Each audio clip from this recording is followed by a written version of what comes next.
जय जगन्नाथ समस्त मोर शुभेच्छु आउ पाठक बंधु मानू हार्दिक शुभेच्छा। मु पुणी थरे आज आपण मानू आउ गोटे बढ़िया गपटे भेटी देवाक जाऊँगी जार ना फूल सवारी। आपण मैंने शुणु जदि भल लगे मोर यूट्यूब चैनल जयंती जेना टॉपिक को जिबे आउ कमेंट करेंगे। मु खुशी हेबी आ उत्साहित हेबी आगु को आहरी गप आपन को शुणेबाक। गपटी है फूल सवारी। दांडरे दांडे लोक संगे संगे चहल पड़ा ट्यूएल पाखे पानी गराटी को कचाड़ी दे बिलासी रडी छाड़ी थाए। संकी बहु मरीगला लो धाई आस। आलो किए कौटी अछ धाई आस लो। आलो सबा खाई मो कथा कौन तम कान पशु ना। एणे मुर्दार पड़ी तेणे किए दिए पूजुछ लो अलाजुकी पल मो घईता माँ घईता पूजुथा।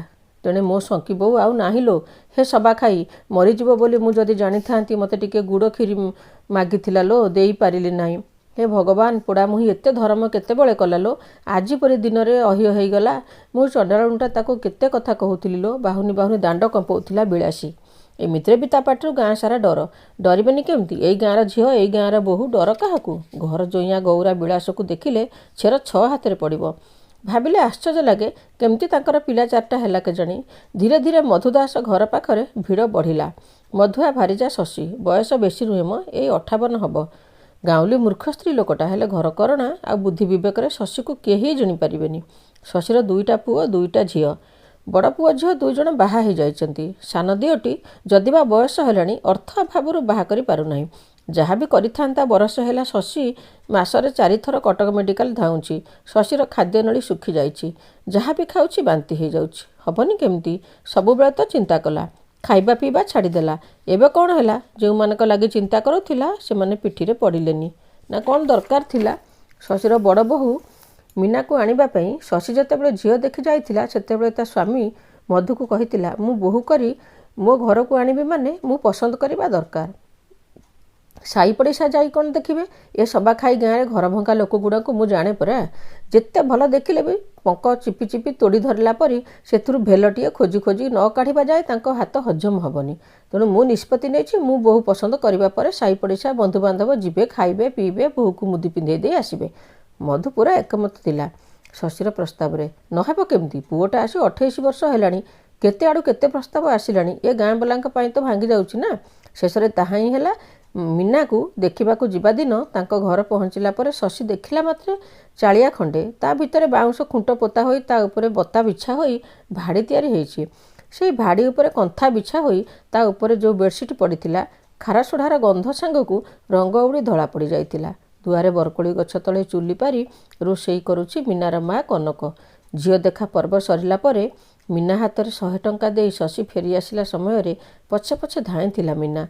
गाँ सारी मशाणी पदा पड़िलाणी तथापि मीना शशी को छाड़ी जाऊनी। तार गोटे अली बापा जहाँ रोजगार कले सबू गंजेई खाई शेष करती। मते बाहा देबार ना धरती नाही। मो तले आहुरी 2 भौणी अछंती मते बोहू करि नियो। मीनार दरदस्वर शशीर हृदय बिदारी देला। साई पड़िशा एठाको आसिले कौन देखिबे कंथा बिछा होइथिबा बता भाड़ी ना बरकोली गछ तले थिबा माटी आटिकारे 5टी जीवन ना तार किछि दरकार नाही। मंदिर रे बाहा करी बोहूटी को नहीं जीव। गरीब दुखी घर झील सबू परिस्थिति संभाली रहिबो। बाहाघर 2-4 मास 4 वर्ष मीना संभाली नेला। से भितर 2टी झील को जन्म दे सारिलाणी।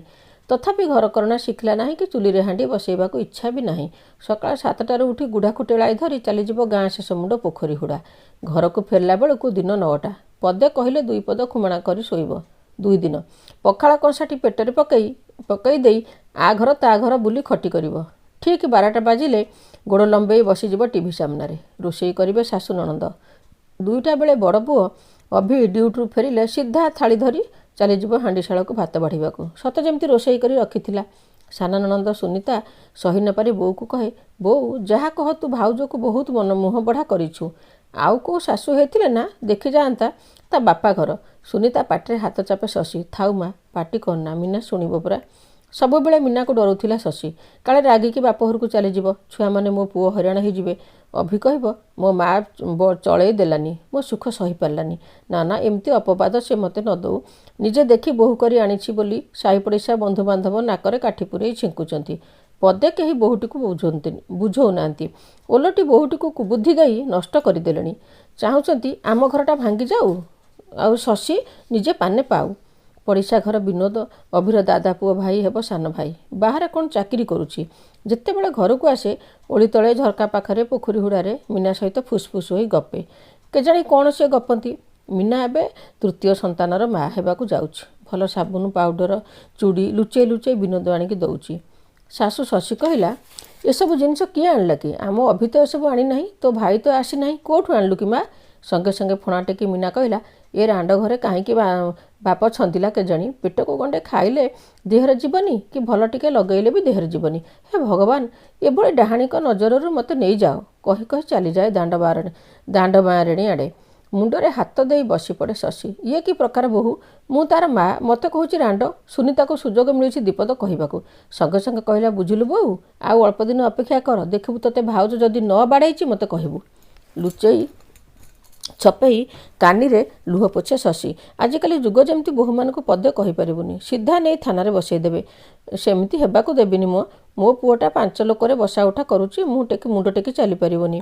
ଏଥରକ ମୀନାର ପୁଅଟିଏ ହେଲା। ଶଶୀ ଆଉ ମଧୁ ଖୁବ୍ ଆନନ୍ଦିତ। କୂଳ ରକ୍ଷା ହେବ। ଝିଅ ଦୁଇଟି ପର ଘରକୁ ଚାଲିଯିବେ। ଅଭିର ନାଁ ବୁଡ଼ି ଯାଇଥାନ୍ତା ମ। ଯାହା ହେଉ ଠାକୁର ଡାକ ଶୁଣିଛନ୍ତି। କହୁ କହୁ ଅଭି ପୁଅ ଚିଣ୍ଟୁ 6 ମାସର ହେଲାଣି। ଏପର୍ଯ୍ୟନ୍ତ ମୀନା ପାଇଟି ଧନ୍ଦା କରିବାକୁ ଚାହୁଁନାହିଁ। ବିଚରା ଶଶୀ କେତେ ଖଟିବ। ଗାଁ ଗହଳିରେ ଘର, ଧାନ ଉଷା, ଶୁକା, ପଖାରୁ, ଗାଈ ଗୋରୁ ଘଷି, ଗୋବର ସବୁ କିଛି କରିବାକୁ ପଡ଼େ। ବାହାର ପଡ଼ିଆକୁ ଯାଇ ଜାଳକୁଟା ଆଣିବାକୁ ପଡ଼େ। ନହେଲେ ଧାନ ଉଷା ହେବ କେମିତି? ପଦେ ଯଦି ମୀନାକୁ କହିବ, 17 ପଦ ତା ମୁହଁରୁ ଶୁଣିବାକୁ ପଡ଼େ। ଅଭିଟା ଖୁବ୍ ସାଧାରଣ। ମାଛକୁ ମ କହେନି। ତା ଡ୍ୟୁଟି ଭଲ ତ ସିଏ ଭଲ। ଏମିତି ମୀନାର ଆଉ ବିନୋଦର ସମ୍ପର୍କ ବଢ଼ି ଚାଲେ। ଧୀରେ ଧୀରେ ଗାଁର ଟୁପ୍ଟାପ୍ ହେଲେଣି। ଅଭିଟା ସକାଳୁ ଗଲା ରାତିରୁ ଫେରିଲା। ଗଣ୍ଡେ ଖାଇଦେଇ ବିଛଣା ଧରିବା ତାର ଅଭ୍ୟାସ। ଛକ ଦୋକାନରେ ବସି ଗୁଲି ଖଟି କଲେ ସିନା ଜାଣନ୍ତା। ବିଳାସୀ ତ ଛାଡ଼ିବା ଜନ୍ତୁ ନୁହେଁ। ଦୁଲଦୁଲ ହେଇ ଆସି ଶଶୀକୁ କହିଲା, କିଲୋ ଶଙ୍କି ବୋଉ, ତୁ କ'ଣ ଜଡ଼ା ନା କଣା ବା? କିଛି ଜାଣିପାରୁନୁ ନା କ'ଣ? ଏମିତି ଅଜଣା ଚାଉଳ ଭାତ ଖାଉଛୁ? କିଲୋ କ'ଣ ହେଇଛି କହୁନୁ? ଏଇ ଆମ ବିନୋଦ ଆଉ ତମ ମୀନାର କ'ଣ ଯାତ୍ରା ଚାଲିଛି କିଲୋ? ତୁ ଗୋଟେ ଶାଶୁଟିଏ ହେଇ ଅଛୁ। ସିଏ ଏତେ ବଡ଼ ବଡ଼ ବଢ଼ିଲା ଝିଅ ଘରେ ଅଛନ୍ତି। ତା ଗେରସ୍ତ ଘରେ ରହୁନି ବୋଲି ତମେମାନେ କ'ଣ ଏମିତି ଫୁଲା ଫାଙ୍କିଆ କରି ଛାଡ଼ିଦେବ ନା କ'ଣ? ନେଡ଼ି ଗୋଡ଼ କହୁଣୀକୁ ବୋହିଯିବ ଲୋ। ଆଗରୁ ଆକଟ କର କହୁଛି। ଶଶୀ ଡରିଗଲା। ତମେ ତ ଜାଣିଛ ଦେଇ, ଆଜିକାଲି ଶାଶୁ ଚରିତ୍ରଟା କେତେ କଳଙ୍କିତ। ଦୋଷ ଥାଉ କି ନଥାଉ ଆଗେ ଶାଶୁ ଶ୍ୱଶୁରଙ୍କୁ ବାନ୍ଧି ପକାଇବେ ପୋଲିସ। ଯାହା ବି କହନ୍ତୁ ମୀନା ମୁହଁ ତ ଜାଣିଛ, ମୋ 7 ପୁରୁଷ ଉଦ୍ଧାର କରିବ। କଥା ପଦକେ ବୋହୁଟା ମୋତେ ରାଣ୍ଡ ବୋଲି କହିବ। କେମିତି ସହିବି? ତମେ ତ ଜାଣିଛ ମୋତେ ପଛେ 2 ଚାପୁଡ଼ା ମାର ମୁଁ ସହିବି, କିନ୍ତୁ ରାଣ୍ଡ ଶବ୍ଦଟା ଖୁବ୍ ବାଧେ। ତାପରେ ଝଗଡ଼ା ଝାଟି ହେଲେ ଅଭିକାନକୁ କଥା ଯିବ। ପୁରୁଷ ପିଲା ରାଗ ତମରେ ଯଦି 2 ଚାପୁଡ଼ା ପକେଇଲା ତେବେ କଥାଟା ଭାରି ଖରାପ ହେବ। ସେ ଯେଉଁ ଉଗ୍ରଚଣ୍ଡୀ ସଙ୍ଗେ ସଙ୍ଗେ ବାପ ଘରକୁ ଚାଲିଯିବ। କେତେ ତମାସା ଲାଗିବ। ସେଥିପାଇଁ ମୁଁ କ'ଣ ଏଗୁଡ଼ା ସବୁ ରହିପାରିବି ନା ଚୁପ୍ ହେଇ ଶୁଣିପାରିବି? ହେଲା ଯେ ତା ବୋଲି କ'ଣ ତୁ ମୁରବୀ ହିସାବରେ ଆକଟ କରିବୁନି? ହଁ, ଭାବିଛି ତା ବାପାଙ୍କୁ କହିବି ବିନୋଦକୁ ଡାକି କଥା ହେବେ। ମଧୁ ବିନୋଦକୁ ଠାକୁରାଣୀଙ୍କ ପୀଠକୁ ଡାକି ନେଇ ବୁଝେଇଲେ, ଦେଖ ବିନୋଦ, ଅଭି ତ ବଡ଼ ଭାଇ, ମୀନା ତ ବଡ଼ ଭାଉଜ, ମୋ ଘରର ବଡ଼ ବୋହୂ ଆଉ 3ଟି ପିଲାର ମା'। ତୁ ଆମର ବୁଝିବା ସୁଝିବା ପିଲା ହୋଇ ଏମିତି କାହିଁକି କରୁଛୁ ବାପା? ଯିଏ ଯୁଆଡ଼େ ଗଲେ ଯାହା କହିଲେ କହୁ ପଛେ, ତୁ ପରା ତାର ଦିଅରଟା ହେବୁ। ତୁ ପାଠଶାଠ ପଢ଼ିଛୁ, ଚାକିରି ବାକିରି କର, ତୁ ବାହାରକୁ ଯାଇକି ରହ। ତୁ ବୋହୂର ପିଛା କାହିଁକି ପଡ଼ିଛୁ ବାପା? ଲୋକ ଶୁଣିବେ, କଥା କାଳେ ଅସୁନ୍ଦର ହେବ। ଅଭି କହିଲା, ବଡ଼ ବାପା, ମୋର ସେମିତି କିଛି ସମ୍ପର୍କ ନାହିଁ ମ। ଲୋକେ ଖାଲି ମିଛରେ କହୁଛନ୍ତି। ସେ ପରା ମୋ ଭାଉଜ ମା' ସମାନ। ମୋର ତା ସହିତ କୌଣସି କଥା ନାହିଁ। ତୁମେ ନିଶ୍ଚିନ୍ତ ରୁହ, ମୁଁ ବିଦେଶ ପଳାଇବି। 2 ଦିନ ପରେ ସକାଳୁ ସକାଳୁ ହୁରି ପଡ଼ିଲା ଯେ ମୀନା ଘରେ ନାହିଁ। ଖୋଜାଖୋଜି କରିବାରୁ ଜଣାପଡ଼ିଲା ବିନୋଦ ସହିତ କୁଆଡ଼େ ଚାଲିଯାଇଛି। ଅଭି ଜଡ଼ ପାଲଟିଗଲା। ପାଟିରୁ କଥା ବାହାରିଲା ନାହିଁ।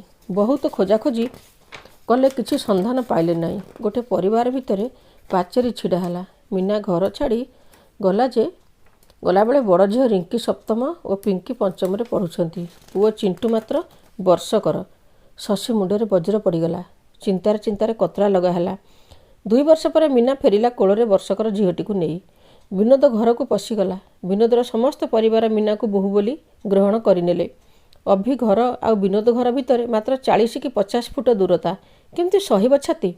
ଅଭି କଡ଼ାକଡ଼ି କହିଦେଲା ତା ମାଆକୁ, କେହି ଯଦି ମୀନା ସହିତ କଥା ହେବ କିମ୍ବା ତା ପାଖକୁ ଯିବ ତେବେ ସିଏ ଆଉ ଏ ଘରେ ପଶିବ ନାହିଁ। ଶଶୀର ମନ ମାନୁ ନଥାଏ। 2 ଦିନ ପରେ ଘରେ କେହି ନଥିଲା ବେଳେ ଶଶୀ ଯାଇ ନେହୁରା ହେଲା ମୀନାକୁ। ଅଣ୍ଟାରେ ଲୁଗାଟାକୁ ଭିଡ଼ି ଦେଇ ମୀନା କହିଲା, ତୋ ପରି ରାଣ୍ଡି ଯେଉଁ ଘରେ ଥିବ ସେ ଘରେ ବୋହୂ ଚଳିବ କିପରି? ହାତ ଯୋଡ଼ିକି ମୀନାକୁ ଶଶୀ କହିଲା, ମାରେ ମୁଁ ପରା ତୋ ମାଆକୁ କ'ଣ ଝିଅ ରାଣ୍ଡି କହେ? ତୁ ପଛେ ଆମ ପାଖକୁ ଅଲଗା ରହିବୁ, ଆମ ପାଖରୁ ଘରକୁ ଫେରି ଚାଲ ମା। ତୋ ପୁଅ ଚିଣ୍ଟୁ କଥା କ'ଣ ତୋର ମନେ ପଡ଼ୁନି? ଘର ଭିତରୁ ଧାଇଁ ଆସିଲା ବିନୋଦ। ଧକ୍କାଟାଏ ଦେଲା ଶଶୀକୁ। ତଳେ ପଡ଼ି ପଥରରେ ମୁଣ୍ଡ ଫାଟିଗଲା।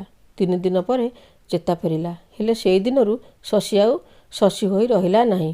ମନ ହେଲେ ମୁଠେ ଖାଇଲା ତ ନହେଲେ ନାହିଁ। ଶେଷରେ କିଡ଼ନୀ ନଷ୍ଟ ହେଇଗଲା। ବର୍ଷ ବର୍ଷ ଚିକିତ୍ସା ହେଲେ ମଧ୍ୟ ଶଶୀ ଆଉ ଭଲ ହେଲା ନାହିଁ। ଶେଷରେ ଶଶୀ ଆଖି ବୁଜିଲା।